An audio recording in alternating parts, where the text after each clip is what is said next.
Welcome back. By the time you see this video, we'll be on our way as a family on a road trip from where we live through New South Wales all the way down to the Snowy Mountains. But I've had feedback after I've posted videos of our holidays. Charles, how can you take great photos when you're traveling with your family? Today I want to share my advice to you of how I blend my photography with our family holidays. When we go away as a family, my photography comes second, my family comes first, and that's the way it should be. It's not a photography holiday. When we go away as a family, family time for me is the most important. It's very important for my wife. It's very important for my daughter that we just bond as a family, that we enjoy just that family time without all the distractions of everyday life. But how can you blend taking great photos of some of the places that you go without sacrificing that family time? I don't look at getting up early to take photos of sunrise or staying out late to take photos of sunset.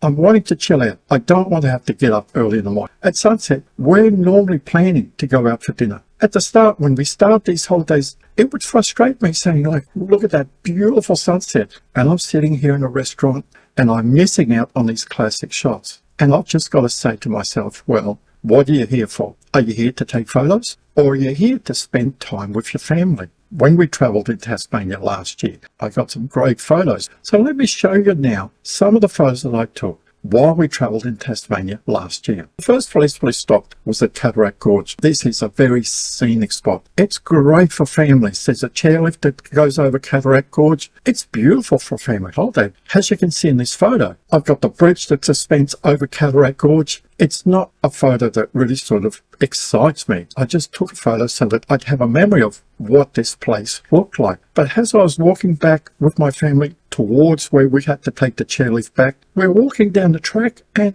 just to the left I noticed that there was this little track just with brush, and all the trees were just arcing over the path, and it just looked like a tunnel. I really liked this photo. A few days later, we stopped at Cradle Mountain. Cradle Mountain in Tasmania is one of the most famous spots for people to visit. When we got there, we walked down to the boat shed because 99% of people want to take a photograph of the boat shed. Whether they're a photographer, whether they're just a mum and dad, they like taking photos of the boat shed and also selfies of the boat shed. I told my wife and daughter, hey, let's take a couple of photos of ourselves in front of the boat shed, and then just give us a couple of minutes and I'll take a photo of the boat shed. And when I framed the boat shed, I looked at the boat shed, but I could see mountains on the left-hand side. I'm just going to do a handheld panorama. And this panorama was taken during the middle of the day. A lot of people will tell you, myself included, that around lunchtime is the worst time of the day to take photos. But with a bit of cloud cover, it is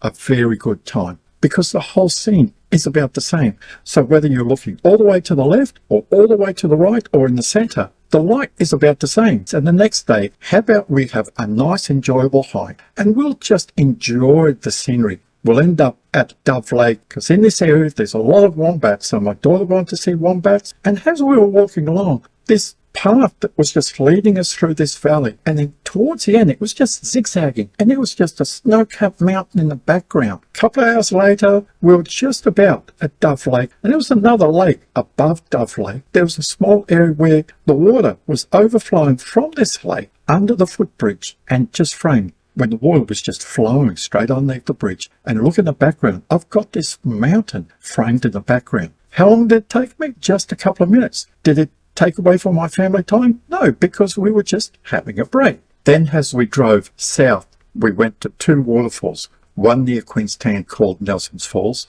And again, because we're traveling, we don't get up early. I got here at midday. And look at this photo, this waterfall. Looks great. It's midday. And here my only option was to shoot in high dynamic range because there was so much light coming on the left-hand side and it was so dark on the right-hand side. I just set the camera up to take 3 photos, handheld. I took a photo at lunchtime and it looked great. And after Nelson's Falls, we stopped at a place called Strahan because we had booked a full-day cruise on the Gordon River. And most of the cruise was just very interesting to see as a family. We'd see stuff and we'd hear things from the tour guide. We took some photos. It was just a great family time. When we got right up the top of the river, all I could see was the river closing in front of me, and the boat was only doing about 10 knots, so it's not going very fast. And all these beautiful clouds were just reflecting on the river. And I took the 6x4 image, which I cropped into a 16:9, and it looked really good. I know we're moving, but what happens if I take a panorama? Will it work? I didn't know at that time, and I just shot from left to right fairly quickly, giving myself a bit of overlap. Turned out beautifully.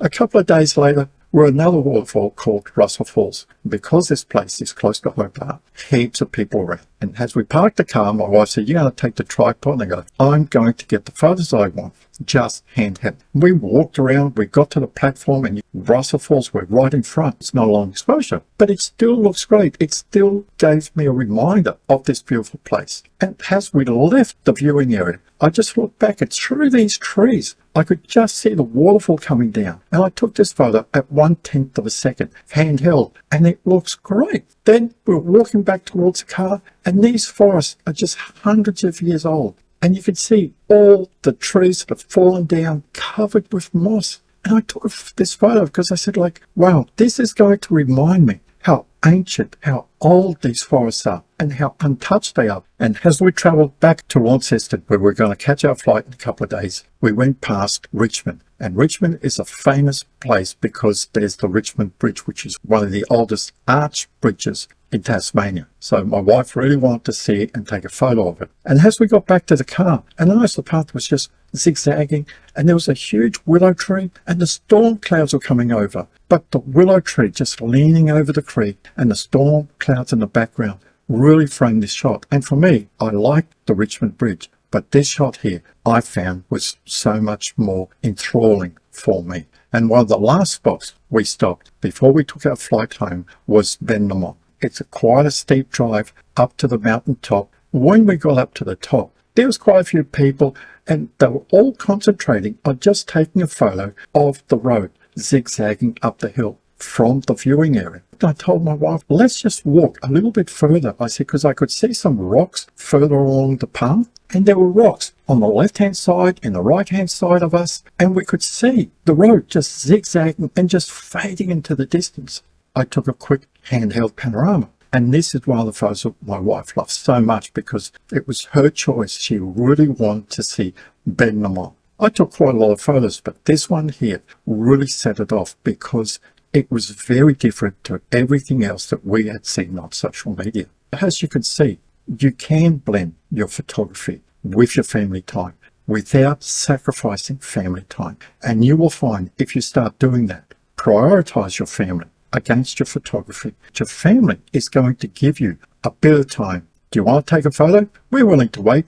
We're enjoying as a family, but we know that you really want to take a couple of photos here, so we'll give you the time. And that's what my family does now. If you've liked the video, give it a big thumbs up. Stay safe. Enjoy your photography while you're on holidays, and I'll see you next time.